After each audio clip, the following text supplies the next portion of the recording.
अब 1 मिनट में एक खबर आपको बताते हैं। आज प्रधानमंत्री Narendra Modi eastern dedicated freight corridor का उद्घाटन करेंगे। 1 मिनट में पूरी खबर जानिए। आज प्रधानमंत्री मोदी रेलवे के ईस्टर्न डेडिकेटेड फ्रेट कॉरिडोर का उद्घाटन करेंगे। कॉरिडोर का ये सेक्शन न्यू भाऊपर और न्यू खुर्जा के बीच बनाया गया है। प्रधानमंत्री सुबह 11 बजे वीडियो कॉन्फ्रेंसिंग के जरिए इसकी शुरुआत करेंगे। ईस्टर्न डेडिकेटेड फ्रेट कॉरिडोर की कुल लंबाई 1856 किलोमीटर है। ये कॉरिडोर पंजाब के लुधियाना और पश्चिम बंगाल के दंकुनी तक है। इस कॉरिडोर को करीब 5,750 करोड़ रुपए की लागत से तैयार किया जा रहा है। न्यू भाऊपुर और न्यू खुर्जा के बीच की दूरी 351 किलोमीटर की है। इस कॉरिडोर से यात्री ट्रेनों के लिए ट्रैक खाली होगा, जिससे और गाड़ियों को चलाया जा सके। साथ ही इस कॉरिडोर पर मालगाड़ियां 100 की रफ्तार पर चल सकेंगी। ईस्टर्न कॉरिडोर के सेक्शन के साथ साथ प्रधानमंत्री मोदी प्रयागराज में इसके लिए बने कंट्रोल रूम का भी उद्घाटन करेंगे। इस अवसर पर उत्तर प्रदेश के राज्यपाल आनंदीबेन पटेल और मुख्यमंत्री योगी आदित्यनाथ समेत केंद्रीय मंत्री पीयूष गोयल भी मौजूद रहेंगे। सोमवार को प्रधानमंत्री नरेंद्र मोदी ने देश के 100वें किसान रेल को हरी झंडी दिखाई। 1 मिनट में पूरी खबर देखिए। सोमवार को वीडियो कॉन्फ्रेंसिंग के जरिए प्रधानमंत्री नरेंद्र मोदी ने देश की 100वीं किसान रेल को हरी झंडी दिखाई। ये ट्रेन महाराष्ट्र के सांगोला से पश्चिम बंगाल के शालीमार के लिए रवाना की गई। इस बीच प्रधानमंत्री ने लोगों को संबोधित करते हुए कहा कि अब पश्चिम बंगाल के किसानों की पहुंच महाराष्ट्र के बड़े बाजारों तक होगी। पश्चिम बंगाल के किसानों, पशुपालकों, मछुआरों की पहुंच मुंबई, पुणे, नागपुर जैसे महाराष्ट्र के बड़े बड़े बाजार तक हो गई है। साथ ही प्रधानमंत्री ने कहा कि किसानों को बड़ा बाजार देने के लिए हमारी नीयत और नीति दोनों ही साफ हैं। साथियों, छोटे किसानों को कम खर्च में बड़े और नए बाजार देने के लिए हमारी नीयत भी साफ है और हमारी नीति भी स्पष्ट है। किसानों से वार्ता प्रस्ताव को किसानों ने स्वीकार करते हुए सरकार ने किसानों को 30 दिसंबर को बातचीत के लिए बुलाया है।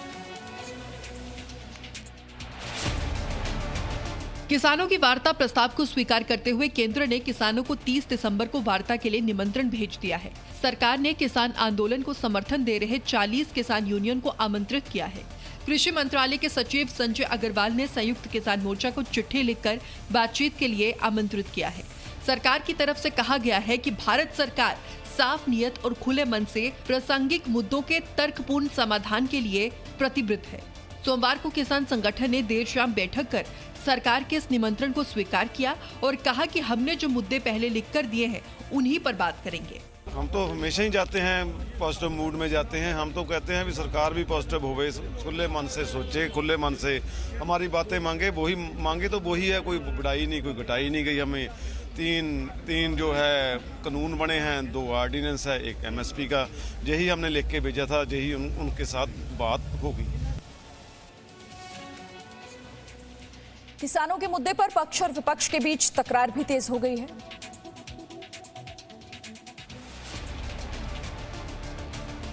किसान आंदोलन के बीच सरकार और विपक्ष के बीच भी आरोप प्रत्यारोप का दौर तेज हो गया है।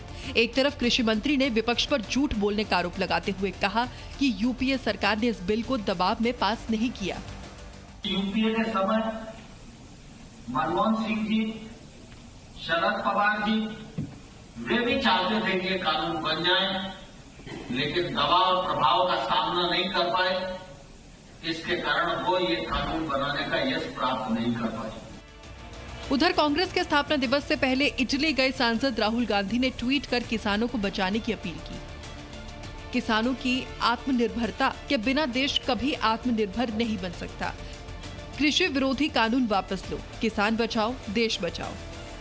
किसानों और सरकार के बीच 30 तारीख को होने वाली बातचीत से कुछ निष्कर्ष निकलने की उम्मीद जताई जा रही है। नए कृषि कानूनों के विरोध में कुछ अर्थशास्त्रियों द्वारा दिए जा रहे बयानों पर नीति आयोग के उपाध्यक्ष ने नाराजगी जाहिर की है।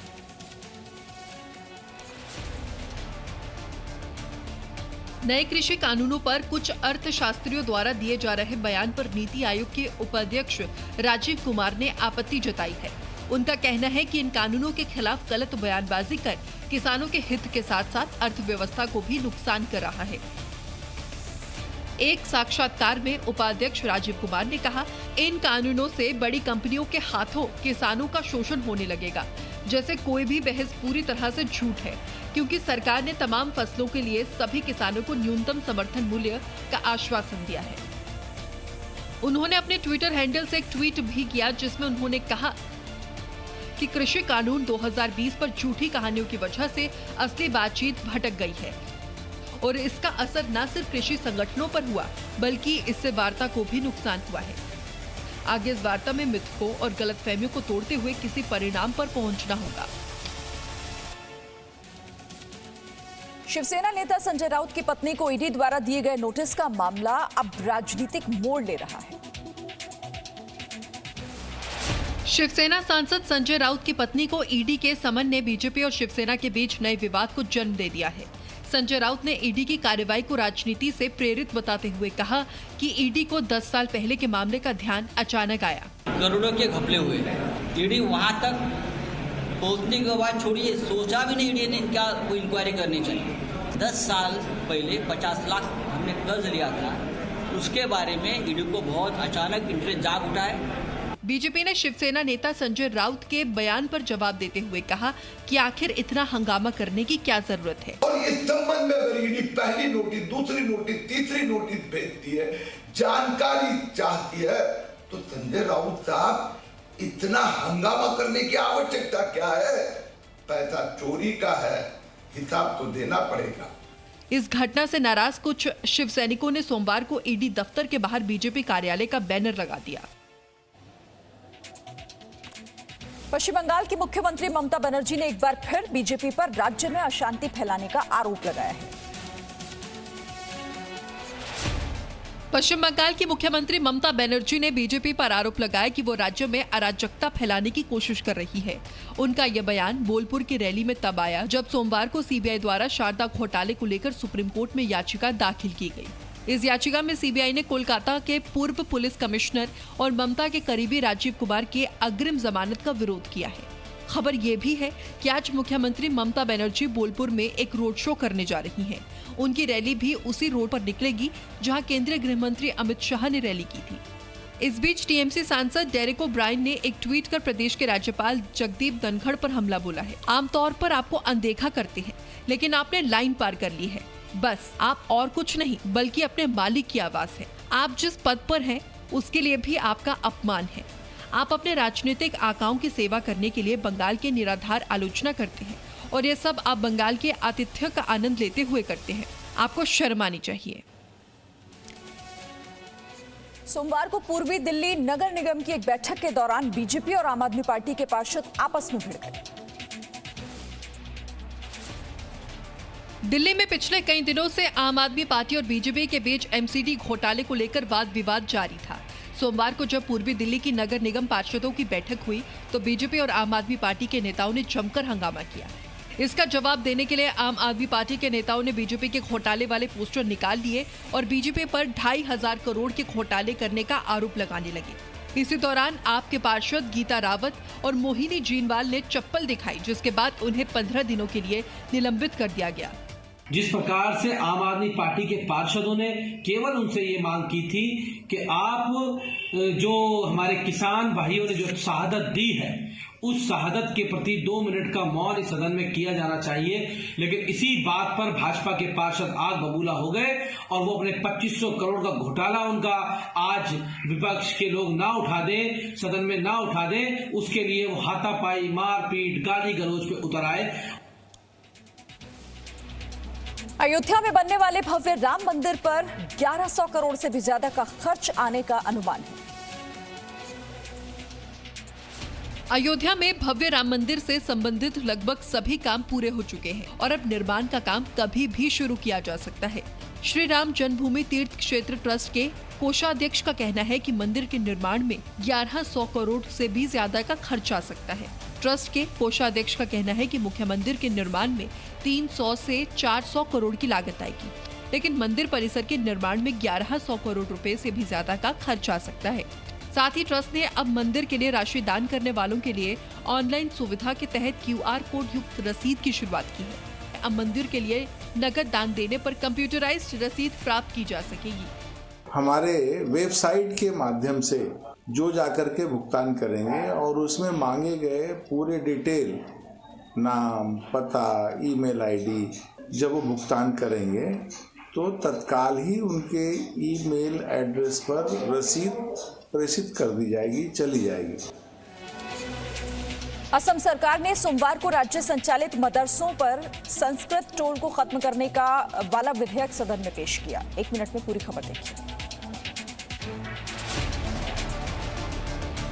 सोमवार को असम सरकार ने विधानसभा सत्र के दौरान राज्य संचालित मदरसों और संस्कृत टोल को खत्म करने वाला बिल सदन में पेश किया। बिल पेश करते हुए असम के मंत्री हेमंत बिस्वा शर्मा ने कहा कि कांग्रेस और AIUDF ने इस विधेयक का विरोध किया, लेकिन हम इस विधेयक को पारित करने को लेकर दृढ़ हैं। इसकी आवश्यकता है और इसे पारित किया जाएगा। सरकार का कहना है कि इस विधेयक में सभी मदरसों को अरबी, इस्लामी और धार्मिक विषयों को छोड़ने वाले शिक्षा विभाग के साथ सामान्य शिक्षा स्कूलों में परिवर्तित किया जाएगा और भविष्य में सरकार द्वारा कोई मदरसा स्थापित नहीं किया जाएगा। साथ ही सरकार ने आश्वासन दिया कि संस्कृत टोल को खत्म करके अध्ययन और अनुसंधान केंद्रों में परिवर्तित किया जाएगा। सरकार ने कहा कि इस बिल को पेश करने की खुशी है क्योंकि शिक्षा प्रणाली में वास्तव में धर्मनिरपेक्ष पाठ्यक्रम लाने की जरूरत है। अब देश भर में कोरोना का अपडेट क्या है, 1 मिनट में देखिए। देश में कोरोना की रफ्तार अब सुस्त होती दिख रही है। पिछले 24 घंटे में देश में 20,021 नए मामले सामने आए, जबकि इस दौरान 279 मरीजों की कोरोना से मौत हो गई। वहीं पिछले 24 घंटे में 21,131 इलाज के बाद ठीक हो गए। भारत में कोरोना के कुल 1,02,07,871 मामले सामने आ चुके हैं। इनमें से 97,82,669 लोग ठीक हो चुके हैं, जबकि एक्टिव मरीजों की संख्या 2,77,301 आ गई है। देश में कोरोना से कुल 1,47,901 लोगों की मौत हो चुकी। कोरोना के प्रति देश का रिकवरी रेट 95.83% है, जबकि मृत्यु दर 1.44% है। और दिल्ली में अब कोरोना के रोजाना मामले 500 के करीब पहुंच गए हैं।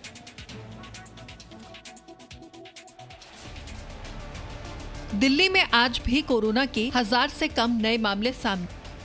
पिछले 24 घंटे में दिल्ली में 564 नए मामले सामने आए, जबकि इस दौरान 21 मरीजों की कोरोना से मौत हो गई।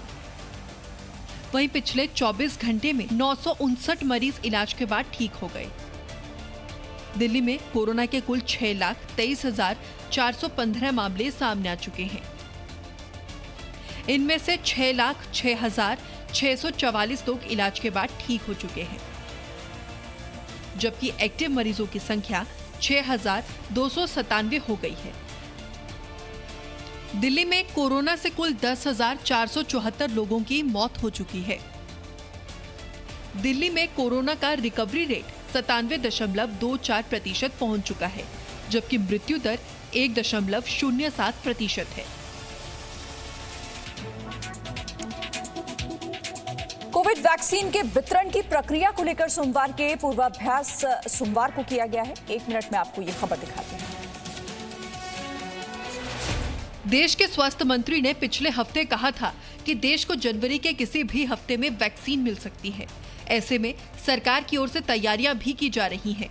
सोमवार को देश के कई राज्यों में वैक्सीन के वितरण को लेकर एक ट्रायल किया गया। कोरोना वैक्सीन प्रोग्राम के लिए आंध्र प्रदेश, पंजाब, गुजरात और असम में सोमवार से 2 दिन का ड्राई रन शुरू हो गया। असम के स्वास्थ्य विभाग ने केंद्र के निर्देशों के अनुसार सोमवार को राज्य के सोनितपुर और नलबाड़ी जिलों में कोविड-19 टीकाकरण के ड्राई रन की शुरुआत की गई। 9 से 10 के बीच में हमारे जिन लोगों को वैक्सीन लगाई जानी है ड्राई रन के दौरान, वो लोग आने शुरू हो जाएंगे 9 बजे के बाद, और 9 से 11 के बीच में हम इसको पूरा कर लेंगे और उस ड्राई रन के अंदर जो भी मुश्किलात आती हैं उसके बेस पे जो भी उसको कंपाइल करना है इन्फॉर्मेशन को 2 बजे के करीब हम मीटिंग करेंगे और शाम को 5 बजे तक ये सारी फीडबैक जो है गवर्नमेंट को पहुंचा दी जाए। मुंबई में सोने की तस्करी करने वालों ने तस्करी का एक ऐसा रास्ता निकाला जिसे आप भी देखेंगे तो हैरान रह जाएंगे।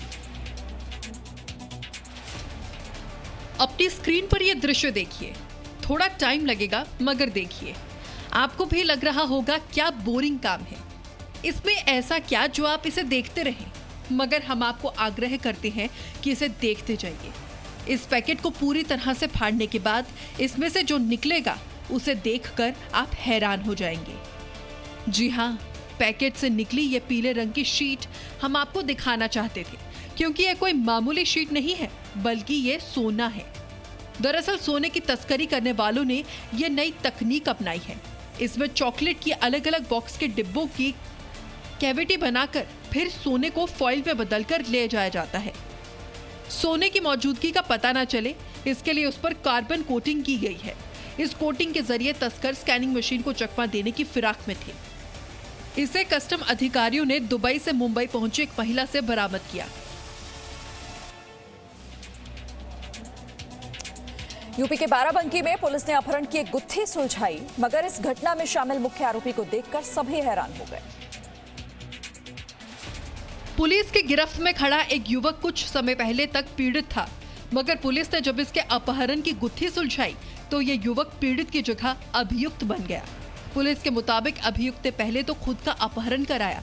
इसके बाद जब पुलिस ने मामले की छानबीन की तो पता चला कि पीड़ित ने ही अपने अपहरण की पूरी घटना रची थी। घटना पहले दिन से ही संदिग्ध लग रही थी, क्योंकि ऊपर जाने का केवल एक ही रास्ता था और किसी प्रकार का दरवाजा टूटा हुआ नहीं था। ये भी जानकारी में आया कि दीपक जिसको बांधा गया था उसके अपने पत्नी से विवाद थे और जितने भी जेवर चोरी हुए वो सब पत्नी के ही थे जो उसकी ससुराल में थे, इसलिए भी शक गहरा हुआ। डिजिटली जब दीपक को देखने का प्रयास किया गया उसकी क्या एक्टिविटी थी तो पाया गया कि घटना वाले दिन जब उसका कहना था कि वो चारपाई से बंधा हुआ था, उस दौरान भी वो फोन पर लगातार बात कर रहा था। पुलिस ने घटना में चोरी हुए गहने और कैश बरामद कर लिए हैं और अभियुक्त को जेल भेज दिया है। ग्वालियर में एक भैंस के मालिक को भैंस द्वारा सड़क पर की गई गंदगी का बहुत बड़ा जुर्माना चुकाना पड़ा। ग्वालियर में सड़क पर घूम रही इन भैंसों ने एक ऐसी गलती कर दी जो भैंस के मालिक को भारी पड़ गया। भैंस की गलती पर इसके मालिक को 1-2 नहीं बल्कि 10,000 रुपए का जुर्माना भरना पड़ा। दरअसल ग्वालियर के डीबी सिटी तक जाने वाली रोड के नवीनीकरण का काम हाल ही में खत्म हुआ है और नगर निगम कमिश्नर दौरे पर आने वाले थे, इसीलिए प्रशासन ने पूरी तैयारी कर ली थी। लेकिन बाद में जब नगर निगम कमिश्नर विजिट करने आए तो उसी वक्त वहां से गुजर रही भैंसों ने सड़क पर गंदगी फैला दी, जिसे विजिट पर आए कमिश्नर ने देखा और फौरन भैंसों के मालिक के बारे में पूछा। पता चला कि भैंसें वहीं पास के एक डेयरी वाले की हैं। इसके बाद नगर निगम कमिश्नर ने तुरंत डेयरी वाले पर जुर्माना ठोक दिया। भैंसों ने नए रोड पर डामरीकरण का जो नवीन कार्य चल रहा है उस पर चारों तरफ गोबर कर दिया और गंदगी फैला रहे थे, तो उनको समझाइश दी गई लेकिन परंतु समझे नहीं। वो आयुक्त महोदय ने तत्काल प्रभाव से उन पर जुर्माना लगाने के लिए निर्देशित किया। निर्देशों के पालन में हम लोगों ने उन पर 10,000 रुपये का जुर्माना किया। प्रशासन का कहना है कि डेयरी संचालक को पहले भी इस बारे में आगाह कर दिया गया था। जम्मू कश्मीर में बर्फबारी ने सैलानियों की संख्या काफी बढ़ा दी है। जम्मू कश्मीर के ऊपरी इलाकों में बर्फबारी। ये जम्मू कश्मीर के राजौरी की तस्वीर है। पीर पंजाल के इन पहाड़ों को देखेंगे तो शायद नजर ही न हटा पाएं। पहाड़ों की चोटी से लेकर वादियों तक सिर्फ बर्फ ही बर्फ दिखाई दे रही है। आसमान में धुंध छाई है और नुकीली चोटियों पर बर्फ का पहरा है। सड़क पर कई फीट तक बर्फ जमी हुई है।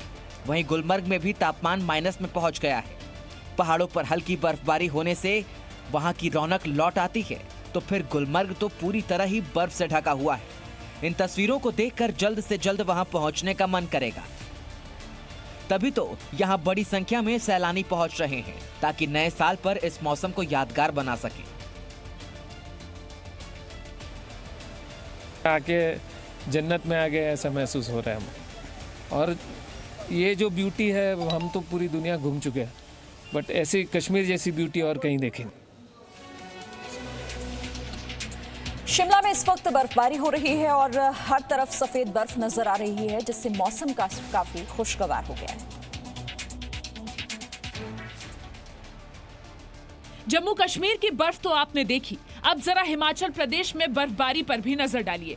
हिमाचल प्रदेश की राजधानी शिमला में जहां तक नजर दौड़ाएंगे धरती सफेद ही नजर आएगी। और ये शिमला में मौसम की पहली बर्फबारी है। आसमान से हो रही बर्फ की बारिश ने सब कुछ सफेद कर दिया है। पहाड़ों से लेकर मैदानों तक एक ही रंग है, पेड़ों से लेकर घरों तक पर बर्फ का कब्जा है। अगर इस वक्त आप शिमला के कुफरी या मशोबरा जाने के बारे में सोच रहे हैं तो आपको रास्ते कुछ ऐसे दिखाई देंगे।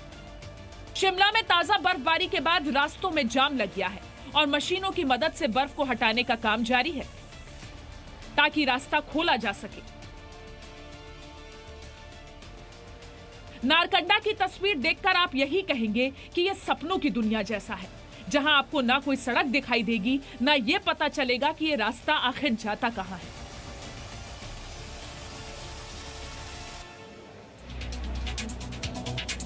डोडो में चिल्ला कले के दौरान मौसम की पहली बर्फबारी हुई है।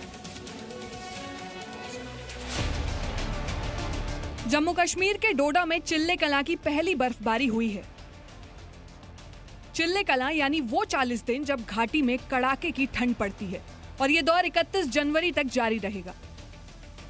सीजन की पहली बर्फबारी है और डोडा में जमा देने वाली ठंड पड़ रही है। सड़कों पर बर्फ जमी है, फिसलन बढ़ गई है, लिहाजा गाड़ियां भी फंस गई हैं। लगातार बर्फ हटाने का काम जारी है। डोडा में आप इस वक्त जहां तक देखें आपको बर्फ ही बर्फ दिखाई देगी, फिर चाहे ऊंचे पहाड़ हो, वादी हो या रिहायशी इलाके। यहाँ लोग आग के सहारे इस ठंड का मुकाबला कर रहे हैं। ठंड भी बहुत जबरदस्त है क्योंकि हमने सगड़ी जलाई, लेकिन कुछ गुजारा नहीं होता। पहली बार इतनी ठंड हो रही है, लेकिन यहाँ कोहरा जम गया है, लेकिन हमने ये सिगड़ी जला दी है। सिगड़ी के वजह से हम हाथ साथ गर्म करते हैं। तो देखा आपने, घाटी में इस वक्त इतनी ठंड है जो आग को भी चुनौती दे रही है। Presenting B News app, available on Google Play and App Store. Download it now.